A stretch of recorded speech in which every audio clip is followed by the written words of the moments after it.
Hi, നമ്മുടെ ശിവദാസേട്ടൻ്റെ വാർപ്പ് കഴിഞ്ഞു കേട്ടോ. അപ്പോൾ അതിൻ്റെ ഒരു വീഡിയോ ആണിത്. ഇത് നമ്മുടെ ലൈന കൺസ്ട്രക്ഷൻ 30ാമത് ചെയ്ത വീടാണ് കേട്ടോ.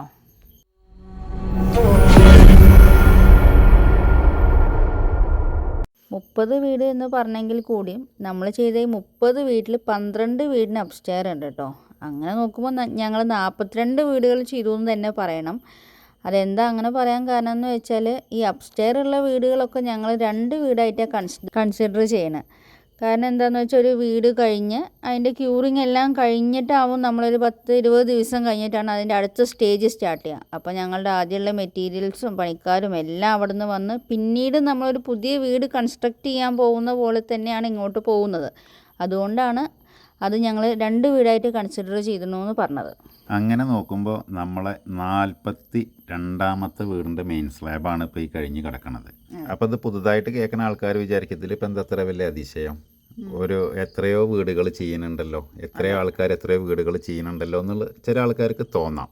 പക്ഷെ ഞങ്ങൾക്കിത് വലിയൊരു അതിശയം തന്നെയാണ്. കാരണം ഈ 42 വീടെന്ന് പറയണത് കേരളത്തിൻ്റെ പല ജില്ലകളിലായിട്ടും, അതുപോലെ ഒരു വീട് ബാംഗ്ലൂരാണ് ചെയ്തിരിക്കുന്നത്, 2 നില വീട്. അപ്പോൾ ഇത്രയും ദൂരങ്ങൾ പോയിട്ട് ട്രാവൽ ചെയ്ത് നിസാര സമയം കൊണ്ടെന്ന് വേണമെങ്കിൽ പറയാം. കാരണം നമ്മൾ കമ്പനി തുടങ്ങിയിട്ട് കറക്റ്റ് എത്രയെന്ന് പറഞ്ഞാൽ 3 വർഷം ആയിട്ടില്ല കമ്പനി സ്റ്റാർട്ട് ചെയ്തിട്ട്. ഫെബ്രുവരിയിലാണ് നമ്മൾ ഈ ഒരു രീതിയിൽ വീടുകൾ നിർമ്മിക്കാൻ തുടങ്ങിയത്. അതായത് ഇനി 2 മാസം കൂടി കഴിഞ്ഞാലാണ് 3 വർഷം കംപ്ലീറ്റ് ആവുക. അപ്പോൾ നമ്മളെപ്പോലത്തെ ഒരു ചെറിയൊരു സ്ഥാപനം കേരളത്തിലൊട്ടാകെ നടന്ന് ഈ രീതിയിൽ വീടുകൾ നിർമ്മിക്കാൻ ഇത്ര ടൈം എടുത്തുവെങ്കിൽ, ഞാനത് പറയാൻ കാരണം എന്താ വെച്ചിട്ടുണ്ടെന്നുണ്ടെങ്കിൽ, കഴിഞ്ഞ വർഷമല്ലേ 2024 ജൂലൈ മാസമാണ് വയനാട് ഉരുൾപൊട്ടലുണ്ടായത്. ആ ഉരുൾപൊട്ടലുണ്ടായതിന് ശേഷം അവിടെ വീടുകൾ പുനർനിർമ്മിക്കാനും റോഡുകൾ നിർമ്മിക്കാനൊക്കെ ആയിട്ട് ഏകദേശം ഗവൺമെൻറ്റിന് എത്രയോ കോടി, അതെ, മലയാളികളും അതേപോലെ അന്യസംസ്ഥാനക്കാരും ഒക്കെ നൽകിയിട്ടുണ്ട്. അത്രയും ഫണ്ട് ഉണ്ടായിട്ട് ഏകദേശം ഇപ്പോൾ 1 വർഷത്തോളമായി വലിയൊരു കമ്പനി, അതായത് നമ്മൾ അവരെ മുന്നിൽ നോക്കുകയാണെന്നുണ്ടെങ്കിൽ ഒന്നുമല്ല, ഒരു ശിശു പോലും അല്ല.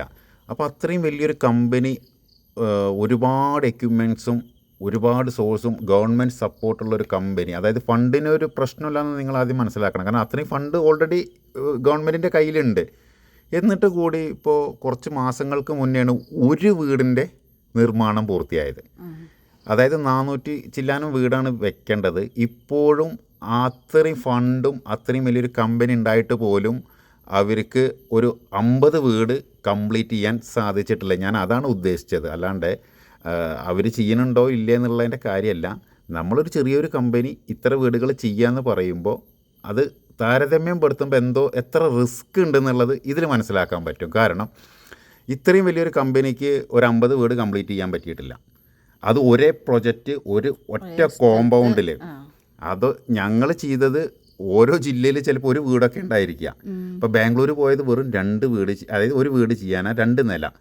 അതേപോലെ തിരുവനന്തപുരം പോയത് നമ്മൾ ഒരു വീട് ചെയ്യാനാണ്, പക്ഷേ 2 നില. അങ്ങനെ ഓരോ സ്ഥലത്ത് പോയിട്ടും ഞങ്ങൾ, അതായത് കേരളത്തിൻ്റെ പല സ്ഥലങ്ങളിൽ പോയിട്ട് ചെയ്തതാണ് ഈ ടോട്ടൽ വീട് എന്ന് പറഞ്ഞാൽ എത്ര, 42 വീട്. അപ്പോൾ മിനിമം ശരിക്കും അവരിപ്പോൾ മിനിമം അവരിതൊക്കെ കഴിയണം. 400 വീടും ചെയ്ത് തീർക്കാനുള്ള സമയം കഴിഞ്ഞു. ഒരു കോമ്പൗണ്ടിൽ ഇത്രയും ഫണ്ടെല്ലാം റെഡി ആയിരിക്കുന്ന ഒരു പ്രൊജക്റ്റ് ആകുമ്പോൾ തീർച്ചയായിട്ടും അത് പൂർത്തീകരിക്കേണ്ട സമയം കഴിഞ്ഞു. അങ്ങനെ നോക്കുമ്പോഴാണ് ലൈന കൺസ്ട്രക്ഷൻ്റെ ഈയൊരു വിജയം.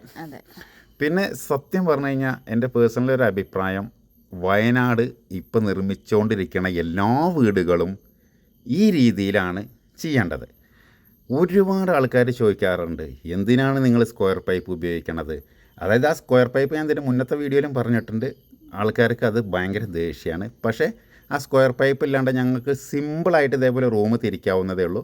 ഞാൻ ഒരിക്കലും ആ സ്ക്വയർ പൈപ്പ് മാറ്റില്ല എന്ന് പറയുന്നതിൻ്റെ കാരണം, ഇനി വയനാടുണ്ടായ പോലത്തെ ഒരു ദുരന്തം എവിടെയെങ്കിലും ഉണ്ടാവുകയാണ്, അവിടെ ലൈന കൺസ്ട്രക്ഷൻ്റെ ഒരു വീട് ഉണ്ടെന്നുണ്ടെന്നുണ്ടെങ്കിൽ ആ വീട്ടിൽ ആ സമയത്ത് താമസിക്കുന്ന ആൾക്കാർക്ക് അവർക്ക് ആകെ കിട്ടാൻ പോകുന്ന ഒരു ഇതെന്താ വെച്ചിട്ടുണ്ടെങ്കിൽ അതെന്താണെന്ന് അറിയാം കണക്ക്, സേഫ്റ്റി. അതായത് അവർ വീടൊക്കെ ചിലപ്പോൾ നശിച്ചു പോകും. വീട് എന്തായി കഴിഞ്ഞാൽ അത്രയും വലിയൊരു ദുരന്തം ഉണ്ടായി കഴിഞ്ഞിട്ടുണ്ടെങ്കിൽ വീട് നിലനിൽക്കുന്നുള്ളത് നമ്മൾ ഒരിക്കലും അവകാശപ്പെടുന്നില്ല. പക്ഷേ ഞങ്ങളെ ഈ വീട്ടിലാണ് ആ സമയത്ത് അവർ കിടന്നുറങ്ങണമെന്നുണ്ടെങ്കിൽ അവിടുത്തെ ഒരു കുഞ്ഞിൻ്റെ പോലും ജീവൻ നഷ്ടപ്പെടില്ല. അത് നമ്മൾ ഗ്യാരണ്ടി കൊടുക്കാൻ പറ്റും. കാരണം ഇത് ഫുള്ള് കോൺക്രീറ്റ് ആയതുകൊണ്ടും ഇത് കംപ്ലീറ്റ് ഒരു കൂട്ടിപ്പിടുത്തം ഉണ്ടായതുകൊണ്ട് വയനാട് ദുരന്തം ഉണ്ടായപ്പോൾ ഞാൻ അതിന് മുന്നേയും പറഞ്ഞിട്ടുണ്ട്, ഏറ്റവും കൂടുതൽ ആൾക്കാർ മരിക്കാനുണ്ടായ ഒരു കാരണം എന്ന് പറഞ്ഞാൽ മെയിൻ സ്ലാബ് താഴെ വീണിട്ട്. അതിന് മെയിൻ സ്ലാബ് താഴെ വീണത് മാത്രമല്ല കാരണം, അങ്ങനൊരു ഉരുൾപൊട്ടലൊക്കെ ഉണ്ടാവുന്ന സമയത്ത് പെട്ടെന്നൊരു വണ്ടി എത്തിപ്പെടാൻ ഒരിക്കലും സാധിക്കില്ല. അതായത് വണ്ടി എന്ന് ഉദ്ദേശിച്ചത് ഈ വീണ സാധനങ്ങൾ മാറ്റാനായിട്ട് JCB, ഫയർഫോഴ്സ്, പോലീസോ ഒരു ഇതിനും അങ്ങോട്ട് എത്തിപ്പെടാൻ പറ്റിയിരുന്നില്ല. അപ്പോൾ ഈ മെയിൻ സ്ലാബിൻ്റെ അടി കടന്നിട്ടാണ് അധികം ആൾക്കാരും മരണപ്പെട്ടത്. അപ്പോൾ നമ്മൾ ഈ ഒരു വീടിൻ്റെ ഏറ്റവും വലിയൊരു പ്രത്യേകത അതാണ്. അതിന് വേണ്ടിയിട്ട് മാത്രമാണ് ഞാൻ ഈ കോർണറിൽ സ്ക്വയർ ട്യൂബ് കൊടുക്കുന്നത്. ആ സ്ക്വയർ ട്യൂബ് ഉള്ളിടത്തോളം കാലം നിങ്ങളെ വീടിൻ്റെ മെയിൻ സ്ലാബ് ഒരിക്കലും ഇടിഞ്ഞ് പൊളിഞ്ഞ് ചാടില്ല എന്നുള്ളത് 100% ഉറപ്പാണ്. ഇനി ദുരന്തം പ്രളയത്തിൻ്റെ രൂപത്തിലോ അതല്ല ഇപ്പോൾ ഉരുൾപൊട്ടലിൻ്റെ രൂപത്തിലോ പല രീതിയിൽ വരാം. നമ്മളെ നാട്ടിൽ വളരെ ചുരുക്കം വരുന്നൊരു ദുരന്തമാണ് എർത്ത് ക്യൂക്ക്. ഇതുവരെ കാര്യമായിട്ട് കേരളത്തിൽ അങ്ങനെ ഉണ്ടായിട്ടില്ല. പക്ഷെ ഒന്നും പ്രെഡിക്റ്റ് ചെയ്യാൻ പറ്റാത്ത സാഹചര്യമാണ്. അത് എപ്പോൾ വേണമെങ്കിലും ഉണ്ടാവാം. ഇനി അങ്ങനെ ഉണ്ടാവുകയാണെന്നുണ്ടെന്നുണ്ടെങ്കിലും നമ്മളെ രീതിയിൽ ചെയ്ത സ്ട്രക്ചർ, അതായത് ഇപ്പോൾ ഒരു എർത്ത് ക്യൂക്ക് ഉണ്ടാവുകയാണെങ്കിൽ കൂടി ഈ സ്ട്രക്ചറിൻ്റെ മെയിൻ സ്ലാബ് വീണിട്ട് ആ വീടിൻ്റെ ഉള്ളിൽ താമസിക്കണം ഒരാൾക്കും ഒരപകടവും പറ്റില്ല എന്നുള്ളത് 100% ഉറപ്പാണ്. ആ ഒരു ഗ്യാരണ്ടി ഞങ്ങൾക്ക് തരാൻ പറ്റും. പിന്നെ ഈ വീടിൻ്റെ വീഡിയോ കാണുമ്പോൾ തന്നെ ചിലർക്ക് ഓർമ്മ ഉണ്ടാവും, ഞങ്ങളിത് പൊളിക്കാൻ പോവാണ് എന്നൊക്കെ പറഞ്ഞിട്ടൊരു വീഡിയോ ഇട്ടിട്ടുണ്ടായിരുന്നു. അതിന് ഞങ്ങൾക്ക് ഹ്യൂജ് സപ്പോർട്ടായിരുന്നു കേട്ടോ. അതിനെല്ലാവരോടും ഈ നിമിഷത്തിൽ എന്തായാലും താങ്ക് യു പറയണം. ഞങ്ങളെ അറിയുന്നവരും അതുപോലെ അറിയാത്തവരും ഒക്കെ വാട്സപ്പിലൂടെയും അതേപോലെ യൂട്യൂബ് കമൻസിലൂടെയും ഒക്കെ ഞങ്ങൾക്ക് സപ്പോർട്ട് അറിയിച്ചിരുന്നു. ഒരുപാട് ആൾക്കാർ നേരിട്ട് ഫോൺ വിളിച്ച് സംസാരിക്കുകയും ചെയ്തിട്ടുണ്ടായിരുന്നു. അതെ അതെ. അപ്പോൾ നമ്മൾ ആ വീടിൻ്റെ ആ പ്രൊജക്റ്റിൻ്റെ എൻജിനീയറാണിത്. അതിൻ്റെ തൊട്ടപ്പുറത്ത് നിൽക്കുന്നതാണ് ശിവദാസേട്ടൻ. ശിവദാസേട്ടൻ കുറച്ച് വയസ്സ്, അതായത് കുറച്ച് ഏജ്ഡ് ആയിട്ടുള്ള ഒരാളാണ്. അപ്പോൾ ആൾക്ക് ചില ആൾക്കാർക്ക് ഉണ്ടാവുമല്ലോ, അതായത് വിശ്വാസം എന്ന് പറയുന്നത് ചില ആൾക്കാരെ ഉള്ളിൽ തട്ടിയിട്ടുള്ള കാര്യമാണ്. അപ്പോൾ ചില കാര്യങ്ങൾ, അതായത് എങ്ങനെ ഇപ്പോൾ പറയാമെന്ന് ചോദിച്ചു കഴിഞ്ഞിട്ടുണ്ടെങ്കിൽ, ആൾക്ക് മൊത്തം നോക്കുന്ന സമയത്ത് വാസ്തു പോയി, അതായത് വാസ്തുവിനെ കുറിച്ചിട്ട് ആൾക്ക് വലിയ ഐഡിയ ഒന്നുമില്ല. എൻജിനീയേഴ്സോ അല്ലെങ്കിൽ ഈ എൻജിനീയർ വാസ്തു നോക്കുന്ന ഒരാളും കൂടിയാണ്. അപ്പോൾ അങ്ങനത്തെ ആൾക്കാർ പറയുമ്പോൾ മാത്രമേ ഉള്ളൂ ഇവർക്ക് ആധികാരികമായിട്ട് അതിനൊരു ക്ലാരിറ്റി കിട്ടണത്. അപ്പോൾ അത് നമ്മളന്ന് പൊളിക്കണം എന്ന് പറയാനുള്ള കാരണം എന്താ വെച്ചിട്ടുണ്ടെങ്കിൽ, എല്ലാം കഴിഞ്ഞ് ആ കിണർ നിൽക്കുന്ന ആ സൈഡിൽ നമ്മൾ അളന്ന സമയത്ത് ഒരു 10 സെൻറ്റിമീറ്ററിൻ്റെ കമ്മി ഉണ്ടായിരുന്നു. അത് ബേസ്മെൻറ്റ് ചെയ്യണ സമയത്ത് ആ റോഡ് അവിടെ ഉള്ള കാരണം കൊണ്ട് മാക്സിമം അവിടെ സ്ഥലം കിട്ടിക്കോട്ടെ എന്ന് ആളും കൂടിയും പറഞ്ഞ പ്രകാരമാണ് നമ്മൾക്കൊരു മിസ്റ്റേക്ക് പറ്റിയത്. പക്ഷേ മിസ്റ്റേക്ക് പറ്റിയത് ഞാൻ ഫസ്റ്റ് അഡ്മിറ്റ് ചെയ്തു. ഒരിക്കലും നമ്മളെ ഭാഗത്തുനിന്ന് അങ്ങനെ പറ്റാൻ പാടില്ലാത്തതാണ്. ഡ്രോയിങ്ങിലുള്ള സെയിം മെഷർമെൻറ്റാണ് നമ്മൾ വെക്കേണ്ടിരുന്നത്. അപ്പോൾ ഇതൊക്കെ ഇതിന് മുന്നത്തെ വീഡിയോയിൽ ഞാൻ പറഞ്ഞതാണ്. കാരണം നമ്മൾ ക്ലയൻറ്റിൻ്റെ ഇഷ്ടത്തിന് വെക്കുമ്പോൾ നമ്മൾ ക്ലയൻറ്റിന് പറയണതും കേൾക്കും.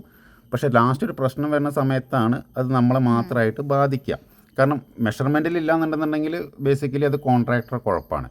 പക്ഷേ എൻജിനീയർ നല്ലൊരു സൂപ്പർ ഒരാളായിരുന്നു. അപ്പോൾ ആൾ സൈറ്റിൽ വന്നു, നമ്മളോട് സംസാരിച്ചു. ആൾ പറഞ്ഞതെന്താ വെച്ചിട്ടുണ്ടെങ്കിൽ, ഞാൻ ഈ വീട് ഒരിക്കലും പൊളിക്കാൻ പറഞ്ഞിട്ടില്ല. അത് ചെറിയൊരു കോൺവെർസേഷൻ പ്രശ്നമായിരുന്നു ശിവദാസേട്ടനോട്. അതായത് ശിവദാസേട്ടനാണ് നമ്മളോട് ഇത് അതായത് മെയിൻ സ്ലാബ് ചെയ്തിട്ടില്ലല്ലോ, അപ്പോൾ നമുക്ക് പൊളിക്കാമെന്ന് പറഞ്ഞപ്പോൾ ആൾ പറഞ്ഞു അന്ന് പൊളിച്ച് മാറ്റാമെന്ന് പറഞ്ഞു. പക്ഷെ നമ്മളത് പറഞ്ഞെന്നുണ്ടെന്നുണ്ടെങ്കിലും ഈ ഒരു വീടിൻ്റെ ചുമര് എടുക്കുക എന്ന് പറയുമ്പോൾ ഒരുപാട് ആൾക്കാർ ചോദിക്കലുണ്ട്, കോൺക്രീറ്റിൻ്റെ വീടിൻ്റെ ചുമര് പൊളിക്കാൻ പറ്റുമെന്ന്. അപ്പോൾ ഞങ്ങളും വിചാരിച്ചു ശിവദാസേട്ടൻ എങ്ങനെയാണോ ഹാപ്പി ആവുക ആ രീതിയിൽ ചെയ്ത് കൊടുക്കണം എന്നാണ് നമുക്ക്. അതിനിപ്പോൾ നമ്മൾ ഒരുപാട് ആൾക്കാർ പറഞ്ഞു പൈസ ഒരുപാട് ചിലവാവില്ലേ. കുഴപ്പമില്ല, കാരണം നമുക്ക് നഷ്ടമോ ലാഭം നോക്കിയിട്ടല്ല ഞങ്ങൾ വെച്ചു കൊടുക്കുന്ന ഒരു വീട്. ആ വീട്ടിൽ താമസിക്കേണ്ട ആളെ മാക്സിമം ഒരു 75% നമ്മൾ ഹാപ്പി ആക്കാൻ നമ്മൾ ശ്രമിക്കും. എന്നാലും 100% നമ്മളെ കൊണ്ട് ആക്കാൻ പറ്റില്ല. പക്ഷേ ഇങ്ങനത്തെ ഒരു വാസ്തു പ്രശ്നം കാരണം നമ്മളത് ചെയ്ത് കൊടുക്കില്ല എന്ന് പറഞ്ഞു കഴിഞ്ഞിട്ടുണ്ടെന്നുണ്ടെങ്കിലുള്ള പ്രശ്നം എന്താ വെച്ചിട്ടുണ്ടെന്നുണ്ടെങ്കിൽ, ആ വീട്ടിൽ താമസിക്കുന്നിടത്തോളം കാലം ആൾക്കത് മനസ്സിലുണ്ടായിരിക്കും ഇല്ലേ. അപ്പം നമ്മളെ പൈസ നോക്കിയിട്ട് കാര്യമില്ല. കാരണം ആൾക്ക് ഭാവിയിൽ പറയാം, അത് അവരോട് ഞാൻ അന്ന് പറഞ്ഞപ്പോൾ അവരത് കേട്ടില്ല. ആ ഒരു കാരണം കൊണ്ടാണ് നമ്മളത് പൊളിച്ച് മാറ്റി ശിവദാസേട്ടന് പഴയ മെഷർമെൻറ്റിലാക്കി കൊടുക്കാമെന്ന് പറഞ്ഞത്. പക്ഷേ എൻജിനീയർ പിറ്റേ ദിവസം സൈറ്റിൽ വന്നപ്പോൾ എൻജിനീയർ പറഞ്ഞു, മനോജ് അത് പൊളിക്കേണ്ടെന്ന് ആവശ്യമില്ല, എന്തിലും ഒരു പരിഹാരമുണ്ട്.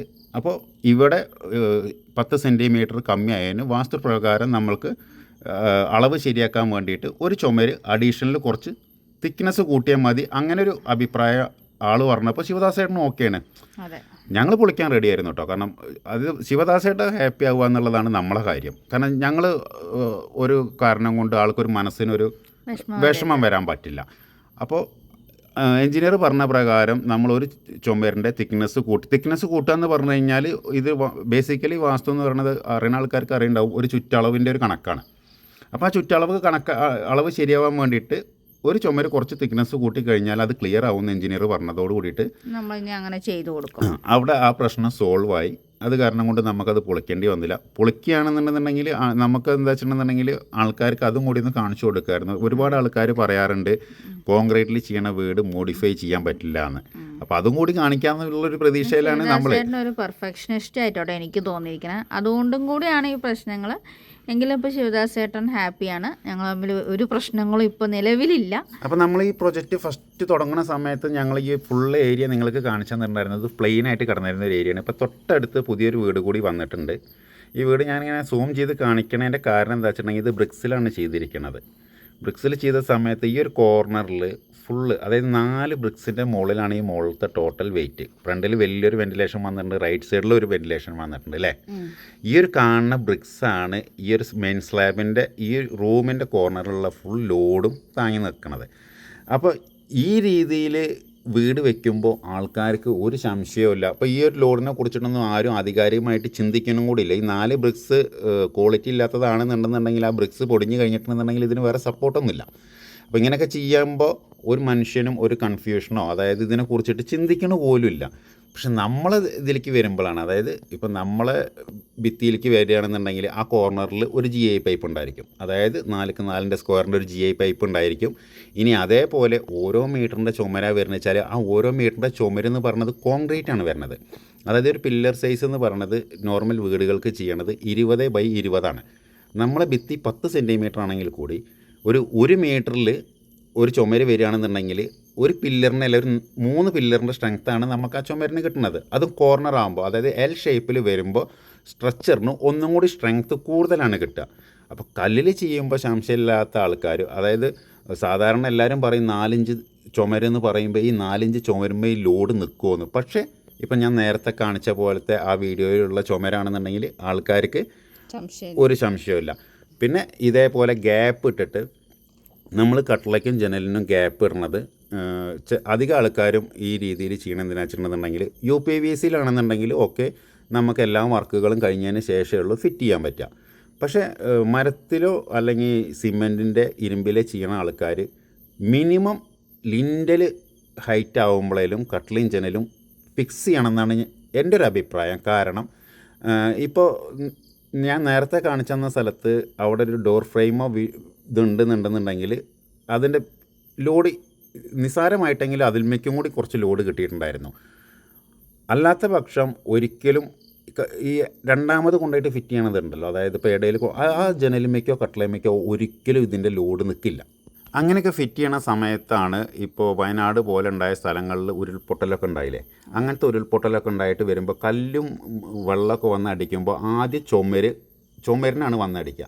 ആ ചുമരിന് വന്നടിക്കുമ്പോൾ കട്ടിലും ജനലും ഇതേപോലെ കുടുക്കിയതാണെന്നുണ്ടെങ്കിൽ അതേ സ്പീഡിൽ തന്നെ അത് ഇളകിപ്പോവും. അങ്ങനെ ഇളകിപ്പോയി കഴിഞ്ഞാൽ ഇപ്പം ഞാൻ നേരത്തെ കാണിച്ചു തന്നില്ല, 4 ബ്രിക്സിലാണ് ഈ വീട് നിൽക്കുന്നത്. അതായത് ആ കോർണർ പോയി കഴിഞ്ഞാൽ പിന്നെ സ്ലാബിന് നിൽക്കാനൊരു സപ്പോർട്ടും ഇല്ല. അവിടെയാണ് നമ്മളെ GI പൈപ്പിൻ്റെ പ്രശസ്തി വരുന്നത്. മനസ്സിലായില്ലേ? അടി ലോക്കാണ് തറയിലേക്ക്, അതേപോലെ GI പൈപ്പിൻ്റെ ടോപ്പ് മെയിൻ സ്ലാബിലേക്കും ലോക്കാണ്. അതുകൊണ്ടാണ് നമ്മൾ പറയണത് ദുരന്തം ഉണ്ടാവുന്ന സമയത്ത് ഒരിക്കലും നമ്മളെ മെയിൻ സ്ലാബ് ഇടിഞ്ഞ് താഴെ വീഴില്ല എന്ന്. അതിൻ്റെ എക്സാക്റ്റ് ഉദാഹരണമാണ് ഞാൻ നിങ്ങൾക്ക് നേരത്തെ കാണിച്ചെന്ന ചുമരിൽ ആ ബ്രിക്സ് ആ വീട് താങ്ങുമെന്ന് ചോദിച്ചു കഴിഞ്ഞാൽ താങ്ങും. പക്ഷേ ഇതേപോലെ ഒരു ദുരന്തം ഉണ്ടാവുന്ന സമയത്ത് പ്രളയമാണെന്നുണ്ടെങ്കിലും അതേപോലെ ഒരു ഉരുൾപൊട്ടലാണെന്നുണ്ടെങ്കിലും ഈ 4 ബ്രിക്സിൻ്റെ സ്ട്രെങ്ത്ത് പോയി കഴിഞ്ഞാൽ മെയിൻ സ്ലാബ് ഒരിക്കലും താങ്ങില്ല. അതാണ് വ്യത്യാസം.